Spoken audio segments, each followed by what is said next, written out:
తో ఒక కమిటీని వేశారు. ఆ కమిటీని వేసినటువంటి అంశము ఆ చైర్మన్ గారికి తెలియదండి. దీనికన్నా దారుణమైనటువంటి విషయం ఏమైనా ఉంటుందా? దీనికన్నా దారుణమైనటువంటి విషయం ఏమైనా ఉంటుందా?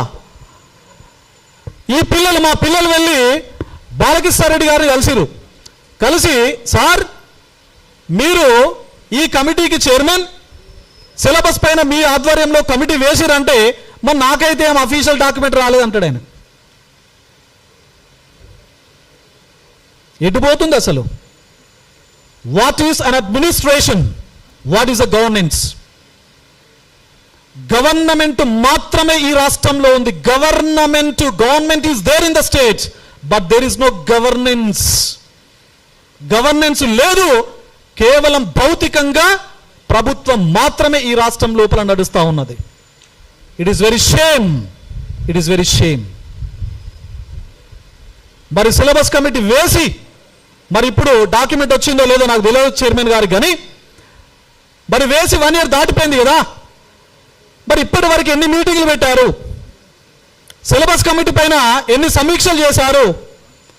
మరి దానికి సంబంధించినటువంటి అవుట్కమ్ ఏంటి? వీళ్ళకు చెప్పాల్సినటువంటి బాధ్యత టీజీపీఎస్సీ పైన లేదా అని చెప్పేసి నేను అడుగుతున్నా. గతంలో బుర్రా వెంకటేశం గారు ఇప్పుడు ఉన్నారు కదా, గతం లోపల పనిచేసినటువంటి టీజీపీఎస్సీ చైర్మన్లు వీళ్ళ సమస్యలు, వీళ్ళ గ్రీవాన్సెస్ ఏవైతే ఉన్నాయో వాటిని రిప్రజెంట్ చేద్దాం టీజీపీఎస్సీకి అని చెప్పేసి ఒక అప్లికేషన్ పట్టుకొని టీజీపీఎస్సీకి వెళ్తే టీజీపీఎస్సీ సెక్రటరీ గారు, టీజీపీఎస్సీ చైర్మన్ గారు గతం లోపల అపాయింట్మెంట్ ఇచ్చి వీళ్ళతో మాట్లాడి వీళ్ళ సమస్యలను విని ఒకవేళ పాసిబిలిటీ ఉంటే ఆ సమస్యలకు సొల్యూషన్ ఇచ్చేవాళ్ళు. మరి ఇప్పుడున్నటువంటి సెక్రటరీ, ఇప్పుడున్నటువంటి చైర్మన్ గారు ఎంతమంది నిరుద్యోగుల సమస్యలు అడ్రస్ చేశారు? ఎంతమందికి అపాయింట్మెంట్ ఇచ్చారు? అపాయింట్మెంట్ అడిగితే మాది రాజ్యాంగబద్ధమైనటువంటి సంస్థ, అసలు మేము గెలవము, మాకు కలవడానికి అవకాశమే లేదు అని చెప్పేసి మీరు చెప్తారా? అట్లా? గతంలో టీజీపీఎస్సీ చైర్మన్లు విద్యార్థులతో డైరెక్ట్ మీటింగ్లు పెట్టారు. మీటింగ్లు పెట్టి గైడ్ చేశారు. మీరు ఇట్లా చదవండి, ఎట్లా చదవండి, నోటిఫికేషన్ ఇట్లా వస్తాయి, ఇన్ని వస్తాయి అని చెప్పేసి కనీసం సమస్యలను చెప్పుకునేటువంటి అవకాశం కూడా మీకు లేకపోతే, వినకపోతే మీరు మరి ఇది ఎలా ప్రజాస్వామ్యం అవుతుంది? ఇది ఎలా ప్రజాప్రభుత్వం అవుతుంది? కాబట్టి మీడియా మిత్రుల ద్వారా ఈ ప్రభుత్వాన్ని ఒకే డిమాండ్ చేస్తా ఉన్నా. ఆ డిమాండ్లో చాలా అంశాలు ముడిపడి ఉన్నాయి. ఎందుకంటే ఇక్కడ కూర్చున్న వ్యక్తులే కాదు, ప్రతి జిల్లాలో, ప్రతి డివిజన్లో, ప్రతి మండలంలో ఉన్నటువంటి, ప్రతి ఊర్లో ఉన్నటువంటి నిరుద్యోగుల రక్తం మరుగుతా ఉన్నది. ఈ సమాజం లోపల నిరుద్యోగ సమాజానికి జరుగుతున్నటువంటి అన్యాయాన్ని చూసి రక్తం మరగకపోతే అసలు ఆ వ్యక్తి పోరాట యోధుడే కాదు. మరి మా రక్తం మరుగుతుంది. చెగువారా చెప్పాడు, అన్యాయానికి అనుగుణంగా మన రక్తం మరగకపోతే అసలు మన సమాజంలో పోరాట యోధులమే కాదు అని చెప్పేసి తప్పనిసరిగా ఈ ప్రభుత్వాన్ని మీ ద్వారా నేను డిమాండ్ చేస్తా ఉన్నా. ఏవైతే మీ నోటి మాట ద్వారా, మీ పేపర్ ప్రకటన ద్వారా, మీ సదస్సులు సమావేశాల ద్వారా చెప్పినటువంటి 19,000 వేకెన్సీస్ ఎస్ఐ కానిస్టేబుల్కి సంబంధించి ఉన్నాయో ఆ వేకెన్సీస్తో మీరు నోటిఫికేషన్ రిలీజ్ చేయాలా. మేము 5,000 వేకెన్సీస్తోనే నోటిఫికేషన్ ఇస్తాం. అది 23 జూనో లేదా 2 జూలైయో అని కనుక మీరు ఇస్తే దాని రిపల్షన్ ఈ తెలంగాణ రాష్ట్రం లోపల నిరుద్యోగుల నుంచి ఏ విధంగా ఉంటుందో మీరు చవి చూస్తారు అని చెప్పేసి ఈ మీడియా వేదిక ద్వారా ప్రభుత్వాన్ని నేను హెచ్చరిస్తా ఉన్నా. రెండవది, 2.5 సంవత్సరాలు అయినప్పటి నుంచి మీరు ఎలాంటి ఉద్యోగ నోటిఫికేషన్స్ ఇవ్వలేదు. ఇవ్వలేదు కాబట్టి నిరుద్యోగ పక్షాన నేను ప్రభుత్వాన్ని మళ్ళీ డిమాండ్ చేస్తా ఉన్నా. ఏంటి అంటే, మీరు ఇచ్చినటువంటి ఏదైతే డాక్యుమెంట్ ఉందో జీవో కాపీ, దాన్ని మార్చి మళ్ళీ ఒక కొత్త జీవో ఇవ్వండి. ఏజ్ రిలాక్సేషన్కు సంబంధించి మీరు మళ్ళీ జీవో ఇవ్వండి. మూడవది, 20 సంవత్సరాల తర్వాత వచ్చినటువంటి డివైఓ నోటిఫికేషన్ ఏదైతే ఉందో దానికి సంబంధించి, అది పోలీస్ పోస్ట్ కాదు కదా, దానికి ఫిజికల్ మెజర్మెంట్స్ లేవు కదా, మరి దానికి ఏజ్ను మరింత పెంచే ప్రయత్నం చేయండి. ఇవన్నీ పక్కన పెడితే, అసలు చిన్న చిన్న నోటిఫికేషన్లు డిపార్ట్మెంట్ వారీగా నోటిఫికేషన్లు ఇస్తున్నారు కదా, మరి ఈ రాష్ట్రంలో కొన్ని లక్షల మంది నిరుద్యోగులు వేచి చూస్తున్నటువంటి గ్రూప్ 1, గ్రూప్ 2, గ్రూప్ 3కి సంబంధించినటువంటి క్లారిటీ అసలు మీరు ఎందుకు ఇవ్వట్లేదు? గ్రూప్ 1, గ్రూప్ 2, గ్రూప్ 3కి సంబంధించినటువంటి క్లారిటీ? ఎన్ని వేకెన్సీస్ ఉన్నాయి, ఎప్పుడు నోటిఫికేషన్ రాబోతుంది? పక్క రాష్ట్రం లోపల ఇచ్చారు కదా జాబ్ క్యాలెండర్, పక్క రాష్ట్రం లోపల జాబ్ క్యాలెండర్ ఇవ్వడం జరిగింది కదా, ఆ జాబ్ క్యాలెండర్ ఇంప్లిమెంట్ చేస్తా ఉన్నారు కదా, మరి మీ గురువే కదా అక్కడ ఉంది, మీరు శిష్యులే కదా, మీ గురువు చేసినటువంటి పనులు ఇక్కడ అన్ని చేస్తున్నారు కదా, మరి నిరుద్యోగుల పక్షాన నిరుద్యోగులకు సంబంధించినటువంటి పనులు మీ గురువు చేసినప్పుడు శిష్యుడు ఎందుకు చేయట్లేదు అని చెప్పేసి మీ పక్షాన్ని నేను అడుగుతా ఉన్నాను. జాబ్ క్యాలెండర్ ఇమీడియట్గా మీరు ప్రకటించండి.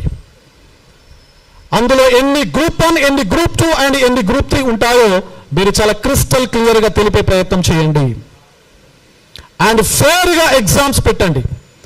నోటిఫికేషన్ లోపల గత ప్రభుత్వం చేసినటువంటి తప్పిదాల వల్ల కోర్టు మెట్లు ఎక్కినటువంటి దాఖలాలు ఏవైతే ఉన్నాయో ఆ ఎక్స్పీరియన్స్ ఎట్టి పరిస్థితి లోపల నిరుద్యోగులకు రావద్దు. ఇక్కడ మా మిత్రులు ఉన్నారు, జనార్దన్, ఆయనే మెట్లెక్కనటువంటి కోర్టు లేదు. ఎక్కడున్నాడు?